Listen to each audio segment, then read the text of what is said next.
এক গ্রামে একটা জায়গা ছিল, সবাই বলতো সেখানে একবার ভূতের বিয়ে হয়েছিল। কিন্তু প্রশ্নটা হলো, সেদিন যে খাবার রান্না হয়েছিল খেয়েছিল কে? শেষটা না শুনলে পুরোটা বোঝা যাবে না। এটা লোককাহিনী, আবার জনবিশ্বাসও। একসময় মানুষ বিশ্বাস করত ভূতেরা শুধু থাকে না, বিয়েও করে। আর যখন করে তখন পুরো গ্রাম জুড়ে অদ্ভুত সব জিনিস ঘটে। কেউ দেখেছে অন্ধকারে আলো জ্বলছে, কেউ শুনেছে বিয়ের শঙ্খ, কিন্তু চারপাশে কেউ নেই। এমনকি সকালে দেখা গেছে পাত পেড়ে সাজানো খাবার, যেখানে কেউ ছিল না, তবু বাসন কোসনে ছিল তরকারির দাগ আর খাবার চিহ্ন।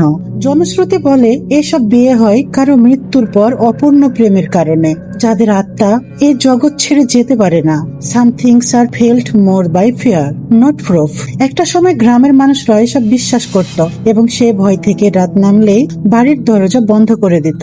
জানো কেন?